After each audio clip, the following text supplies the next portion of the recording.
సుమన్ టీవీలో మీ business promotions కోసం ఈ కింది నెంబర్ను సంప్రదించగలరు. సుమన్ టీవీ ప్రేక్షకులకు నమస్కారం. నేను మీ Revanth Chalamala. So stock buying చేయాలనుకుంటున్నాం. దానికి ఏదైనా ఒక మంచి ఫార్ములా చెప్తారా? The most common question. So stock buying అనేది డెఫినెట్‌గా చాలా risky. When compare to mutual funds and all, stock buying అని చాలా రిస్క్‌తో కూడుకుంది. కానీ బయింగ్ చేసేటప్పుడు కూడా జస్ట్ ఏదో ర్యాలీ అవుతుందనో, ఒక దగ్గర నుంచి ఒక దగ్గరికి ప్రైస్ వెళ్ళిపోయింది అన్న రీజన్స్ తోటి ఎంటర్ అవుతున్నారు. కానీ అసలు ఏదన్నా గానీ ఒక స్టాక్ మూవ్ అవ్వాలి అనంటే దాని బిజినెస్‌ని మనం అర్థం చేసుకోవాలి. దాని బిజినెస్ బాగుండాలి. అప్పుడే మనం దాంట్లోకి ఎంటర్ అవ్వాలి అని ఎంతమంది చెప్పినా, దాంట్లో మనం అనలైజ్ చేయడానికి మనకు సరైన టూల్స్ తెలియకనో, లేకపోతే చదవడం రాకనో, రకరకాల వాటి వల్ల మనం ఫెయిల్ అవుతూ వస్తున్నాం. సో బేసిక్‌గా స్టాక్ కొనేటప్పుడు మనం కొనేది ఒక స్టాక్‌ని కాదు. మనం కొనేది ఒక వ్యాపారాన్ని. సో ఎప్పుడైనా ఒక వ్యాపారంలో పెట్టుబడి పెట్టేటప్పుడు, సో ఈ భాషలోనే మాట్లాడదాం. స్టాక్ కొంటున్నాం, స్టాక్ అమ్ముతున్నాం కాదు. ఒక వ్యాపారంలో పెట్టుబడి పెట్టేటప్పుడు మనం దాంట్లో సహజంగా మనం పట్టించుకోవాల్సిన కొన్ని అంశాలేంటి? ఆ కంపెనీ ఫస్ట్ ప్రాఫిట్‌లో ఉందా? లాస్‌లో ఉందా? అది మెయిను. అసలు ఆ కంపెనీ సైజ్ ఎంత మార్కెట్‌లో? ఇప్పుడు ఒక ఊరుంది. ఆ ఊర్లో 4, 5 హోటల్స్ ఉన్నాయి. ఆ 4, 5 హోటల్స్‌లో పెద్ద హోటలా? చిన్న హోటలా? ప్రాఫిట్స్‌లో ఉందా? లాస్‌లో ఉందా? అప్పులు ఎంతున్నయి? సో వాళ్ళు సేల్ జరుగుతున్నా గానీ ఖర్చు ఎక్కువటం వల్ల లాస్‌లోకి వెళ్తున్నారా? ఇట్లా కొన్ని కొన్ని పారామీటర్స్ బేసిక్ ఉంటాయి గదా!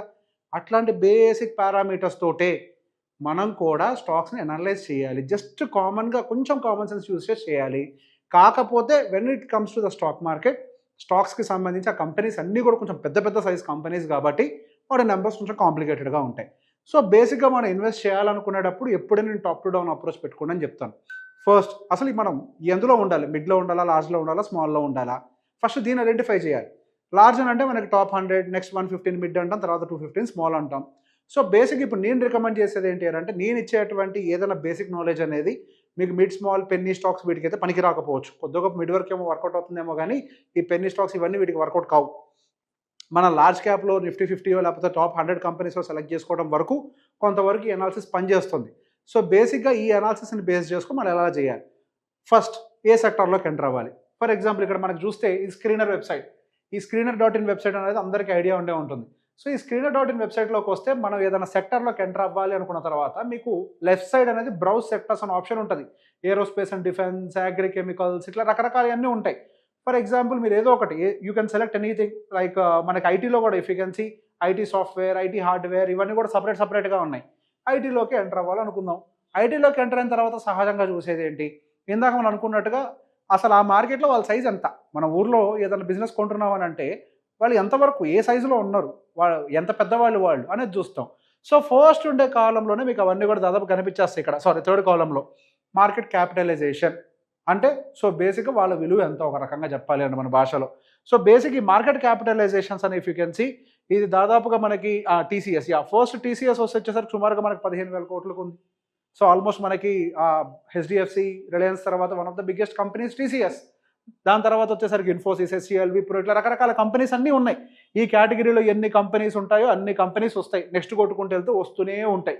సో బేసిక్‌గా మనం సాధ్యమైనంత వరకు మరీ ఎక్కువ వాటికి వెళ్ళకుండా ఈ టాప్ కార్నర్‌లో ఉండే 10, 15 వాటిల్లోనే సెలెక్ట్ చేసుకొని ఆ కంపెనీస్‌లోకి ఒక్కసారి ఇంటర్నల్‌గా వెళ్లి చెక్ చేసుకునే ప్రయత్నం చేయండి.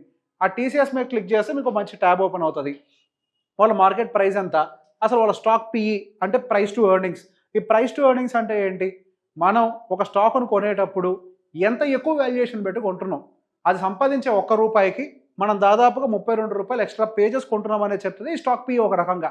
సో బేసిక్‌గా రూ. 32 చాలా ఎక్కువ ప్రైస్ కదా అనంటే మనం దాంతోనే డిపెండ్ అయిపోకూడదు. ఎందుకంటే బేసిక్ ఐటీ కంపెనీస్‌కి సంబంధించిన యాక్చువల్ పీఈ ఎక్కడ ఉంటుందో చూడాలి. ఐటీ కంపెనీస్‌కి ఒక రకమైన ప్రైస్ టు ఎర్నింగ్స్ ఉంటాయి. ఆయిల్ అండ్ రిఫైనరీకి ఒక రకంగా ఉంటాయి. ప్రైవేట్ బ్యాంక్స్‌కి ఒక రకంగా, పబ్లిక్ బ్యాంక్స్ అన్ని ఒక రకంగా. సో బేసిక్ ఒక్కొక్క దానికి ఒక్కొక్క ప్రైస్ టు ఎర్నింగ్స్ ఉంటాయి. దాని యావరేజ్‌గా ఉందా లేదో చూడాలి. అది ఎక్కడ చూడాలో నేను ఎక్స్‌ప్లెయిన్ చేస్తా. దాంతో పాటుగా దాని బుక్ వాల్యూ ఎంత? సో బేసిక్ ఇప్పుడు మనకి టీసీఎస్ అక్కడ దాదాపు రూ. 4,274 దగ్గర ఉంటే దాని అసలు నికర విలువ, దాని నికర విలువ ఎంత అంటే 281. సో కంపెనీ యొక్క షేర్ యాక్చువల్ వాల్యూ రూ. 281. ఈ రూ. 281కి మన ఎక్సెస్ ఆల్మోస్ట్ ఎంత 20% అనుకుంటా. 20 టైమ్స్ అనుకుంటా. పే చేసి కడుతున్నాం. ఎందుకు? ఆ కంపెనీ అంత గ్రో అవుద్ది ఫ్యూచర్‌లో అనేది. అదేంటి? మనం ఏదో గాల్లో రేట్ ఎస్టిమేట్ చేసి కొనాల్సి వస్తుందా అనంటే బేసిక్ గాల్లో రేట్ ఎస్టిమేట్ చేసే మనం వ్యాపారాన్ని కొంటాం, భూముల్ని కొంటాం. ఒక భూమిని కొంటున్నాం అనంటే మనం ఏమి రిజిస్టర్డ్ వాల్యూ ఇచ్చి డబ్బులు ఇచ్చి కట్టం కదా! మార్కెట్‌లో ఏ రేట్ ఉందో ఆ రేట్ అంటాం. రిజిస్ట్రేషన్ వాల్యూ ఒకటి ఉంటుంది. Registration value is the actual price. మనం ఏదైతే ఎక్స్ట్రా కడుతున్నామో అది గాల్లో price. In the same way మనకి ఆ మార్కెట్లో దానికి ఉండే డిమాండ్ని బట్టి దాని ప్రైస్ టు బుక్ అనేది చాలా ఎక్కువగా ఉంటుంది. సో దాన్ని మనం ఆ బుక్ వాల్యూతో కంపేర్ చేస్తే, దాని కరెంట్ ప్రైస్తో కంపేర్ చేస్తే దాని బుక్ వాల్యూ ఎప్పుడైనా తక్కువగానే ఉంటుంది. సో బేసిక్ ఈ రెండింటిని మనం చెక్ చేసుకుంటాం కదా, ఈ రెండింటిని చూసాం ఓకే. సో ఇప్పుడు అది ప్రైస్ టు ఎర్నింగ్స్ అనేది ఆ ఐటీ ఇండస్ట్రీ యావరేజ్ కంటే ఎక్కువగా ట్రేడ్ అవుతుందా తక్కువగా ట్రేడ్ అవుతుందా, అది కూడా ఇంపార్టెంట్. ఆ స్క్రీనర్ వెబ్సైట్లోకి వస్తే మీకు కిందే చార్ట్ కనిపిస్తుంది. ఆ చార్ట్లో మీరు మ్యాక్స్లోకి వెళ్ళి ఇక్కడ మీరు పిఈ రేషియో పెట్టుకుంటే ఇఫ్ యూ కెన్ సీ ఇక్కడ మీకు మాక్సిమం జనవరి 2006 నుంచి జాన్ 2004 వరకు 24 వరకు మొత్తం డేటా కనిపిస్తుంది కదా. సో యావరేజ్ ఈ స్టాక్కి సంబంధించిన పిఈ ఎక్కడ ఉంటుంది అని అంటే the medium PE 24, but still మనకి ఇంకా అది కరెంట్ పిఈ మాత్రం కొద్దివరకు ఎక్కువగానే ట్రేడ్ అవుతుంది. మార్కెట్లో ఉండేటువంటి అంటే యావరేజ్ దాని పిఈ కంటే ఎక్కువగానే ఉంది. That doesn't mean company is bad. ఈ ఒక్కదాంతో దాన్ని జడ్జ్ చేయాలంటే లేదు. ఇప్పుడు పిఈ అనేది పెరగదానంటే మనం ప్రీవియస్ ఇయర్స్ కంపేర్ చేస్తే దాని యావరేజింగ్ పెరుగుతుంది. ఎందుకు? కంపెనీల యొక్క ఆదాయం కూడా పెరుగుతాయి కాబట్టి. కంపెనీ యొక్క ఆదాయాలు పెరుగుతాయి కాబట్టి ఎంత పర్సెంటేజ్ తోటి 15%, 20%, 30% వాటి గ్రోత్ను బట్టి పిఈ రీఅడ్జస్ట్ అవుతుంది. సో కళ్ళు మూసుకొని ఇది ఒకటే పారామీటర్ కాకుండా సో బేసిక్గా ఇది ఒక పారామీటర్, మరి టూ మచ్గా డీవియేట్ అవుతుందా లేకపోతే స్లైట్ డీవియేషనా. సో బేసిక్ ఇక్కడ ఏంటి, మనం ఒక 25 దగ్గర యావరేజ్ ఉంది కదా, సో ±5 or 6 దగ్గర మనం దాన్ని ఫెయిర్ వాల్యూ అంటాం. దీని అబోవ్ ఉంది అనగానే అది ఓవర్ వాల్యుయేషన్ కాదు. ఒక జోన్ పెట్టుకొని దాన్ని ఫెయిర్ వాల్యుయేషన్లో పెట్టుకొని చూసుకుంటూ ఉంటాం. ఇది పిఈని చూడటానికి. అదేవిధంగా మనకి ప్రైస్ టు బుక్, ఈ ప్రైస్ టు బుక్ కూడా అంటే మన యావరేజ్గా దాని యావరేజ్తో కంపేర్ చేసి ఎంత ఎక్కువ రేటు బట్టి కొంటున్నాం. So when compare to that median దాని ప్రైస్ టు బుక్ యాక్చువల్గా 9.4లో ఉండాల్సింది ఇప్పుడు దాదాపుగా 15 వరకు వెళ్ళినట్టుంది. సుమారుగా 18 వరకు వెళ్ళింది, 15 టైమ్స్. సో బేసిక్గా అది దాని విలువ 280 రూపాయలు అయితే మనం ఏదో 15 టైమ్స్ యాడ్ చేస్తే ఇప్పుడు కరెంట్ మార్కెట్ వాల్యూ వస్తుంది. సో దాన్ని మనం యాక్చువల్గా ఇప్పుడు కనుక టీసీఎస్ దివాలా తీస్తే మనకు వచ్చే రేట్ అంతా అంటే దాని షేర్ ప్రైస్లు 280 రూపాయలు. సో అది సహజంగా ఐటీ కంపెనీస్లో ప్రైస్ టు బుక్ కానీ ప్రైస్ టు ఎర్నింగ్స్ కానీ ఎక్స్పెన్సివ్గానే ఉంటాయి. దాన్ని కొంచెం కిందకి తీసుకొస్తే ఇందాక నేను చెప్పినట్టుగా దాని యొక్క ఇంటర్నల్స్ని మనకు అర్థం చేసుకోవడం రాదు కదా అని అంటే మీకు ఇక్కడే దాదాపుగా స్క్రీనర్లోనే దాంట్లో ఉన్నటువంటి అడ్వాంటేజెస్ ఏంటి డిసడ్వాంటేజెస్ ఏంటి రెండూ రాసేస్తాం. సో వీటిని కొంచెం చదివినా మీకు అర్థమైపోతుంది. సో దీంట్లో ఉన్నటువంటి లైక్ బ్యాడ్ థింగ్స్ ఏంటి, stock is trading at 15.2 times of the book value. ఇందాక మనం అనుకున్నాం కదా చాలా ఖర్చు పెట్టుకుంటున్నామని, దాన్నే కొంచెం రెడ్ జోన్లో పెట్టి రాశారు ఇది ఒక డిసడ్వాంటేజ్ మనకి అని. సో ద కంపెనీ ప్రీవియస్ సేల్స్ని కొంత లోవర్గా డెలివరీ చేసింది. సో బేసిక్గా లాస్ట్ 4-5 years నుంచి అంటే 2-3 years నుంచి ఐటీ కంపెనీస్ అన్ని కూడా కొంచెం వీకర్ నెంబర్స్ని పోస్ట్ చేస్తున్నాయి.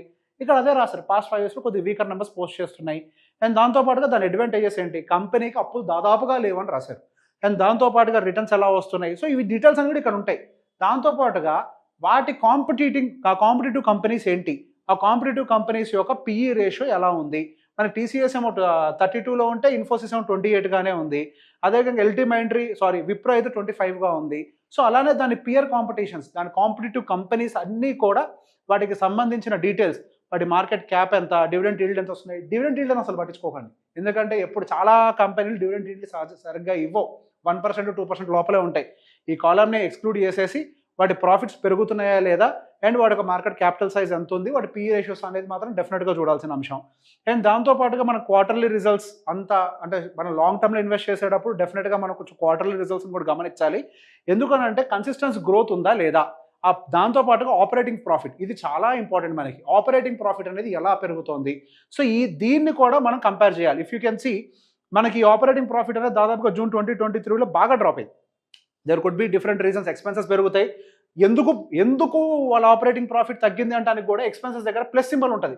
ఆ ప్లస్ సింబల్ని చూస్తే మీకు అర్థమైపోతుంది. ఎంప్లాయీ కాస్ట్ పెరిగింది, పర్టికులర్గా ఎప్పటి నుంచి పెరిగింది ఎంప్లాయీ కాస్ట్, జూన్ సెప్టెంబర్లో 59% ఎంప్లాయీ కాస్ట్ పెరిగింది. సో 59% ఎంప్లాయీ కాస్ట్ ఉండటం వల్ల వాళ్ళకి డెఫినెట్గా కొంచెం వరకు ఆపరేటింగ్ ప్రాఫిట్ కట్ డౌన్ అయింది. కాకపోతే ఆ జూన్ తర్వాత నుంచి మళ్ళీ రివైవ్ అవుతూ కొద్దిగా పెంచుకునే ప్రయత్నం చేస్తున్నారు వాళ్ళు ఆపరేటింగ్ ప్రాఫిట్ని. సో బేసిక్ ఈ ఆపరేటింగ్ ప్రాఫిట్ అనేది పెరగాలి అని అంటే వాళ్ళకి ఆర్డర్స్ కూడా ఆపరేటింగ్ ప్రాఫిట్ పెరగాలంటే ఆర్డర్స్ పెరగాలి. ఎంప్లాయీస్ అనేది వాళ్ళు ఫిక్స్డ్గానే ఉంటారు. సో వాళ్ళకి ఆర్డర్స్ కూడా పెరుగుతున్నాయా లేదా అనేది కూడా మనకి టోటల్గా ఈ డేటాలో చెక్ చేసుకోవచ్చు. దాంతోపాటు వాళ్ళ ప్రాఫిట్స్ అనేవి ఎంతవరకు పెరుగుతున్నాయి. ప్రాఫిట్స్ అనేది ఆఫ్టర్ అంటే నెట్ ప్రాఫిట్ అని అంటే మనకి ట్యాక్సెస్ అన్ని పోను. సహజంగా ఏం చూస్తామని అంటే మనం కేవలం ప్రాఫిట్స్ బిఫోర్ ట్యాక్సెస్ చూస్తాం. దాంతోపాటుగా మనం ప్రాఫిట్ ఆఫ్టర్ ట్యాక్స్ కూడా గమనించాలి, ఎందుకంటే ఇక్కడ ట్యాక్స్ వేరియబిలిటీ ఉంటుంది. సో బేసిక్ ఒక కంపెనీ ర్యాలీ అవ్వాలి అని అంటే ఈ ట్యాక్స్ తగ్గిన కంపెనీ ర్యాలీ అవ్వడానికి అవకాశం ఉంటుంది. ఎందుకు నెట్ ప్రాఫిట్ పెరుగుతుంది కదా. సో నెట్ ప్రాఫిట్ పెరగడానికి అది కూడా అవకాశం ఉంటుంది. కాబట్టి యూ కెన్ సీ దట్ మీరు గమనిస్తే కొన్ని క్వార్టర్స్ నుంచి వీకర్ నెంబర్సే వస్తున్నాయి. ఎందుకనంటే ఐటీ సెగ్మెంటే లోగా ఉంది. సో ఇట్లా బేసిక్గా you will have like different datas. అక్కడేమో క్వార్టర్లీ చూసాం, ఇక్కడేమో ఇయర్లీ చూసాం. ఇయర్లీ దాని గ్రోత్ ఎట్లుంది, క్వార్టర్లీ ప్రాఫిట్స్ ఎంత ఉన్నాయి, నెట్ ప్రాఫిట్స్ ఎంత ఉన్నాయి, ఆపరేటింగ్ ప్రాఫిట్స్ ఎంత ఉన్నాయి, ఇవన్నీ కూడా డీటెయిల్డ్గా మీకు ప్రతి ఒక్కటి ఇక్కడ కనిపిస్తుంది. దీని టోటల్ సమరీ, ఆ నెంబర్స్కి సంబంధించిన టోటల్ సమరీ కూడా ఒక రకంగా మీకు ఇక్కడ కనిపిస్తుంది. సో కాంపౌండ్ ప్రాఫిట్ ఎంత స్పీడ్తో గ్రో అవుతుంది, లాస్ట్ 3 years ఎంత, 5 years ఎంత, 10 years ఎంత, అదేవిధంగా స్టాక్ సిఏజిఆర్, ఆ స్టాక్ ఎంత సిఏజిఆర్ని డెలివర్ చేస్తుంది.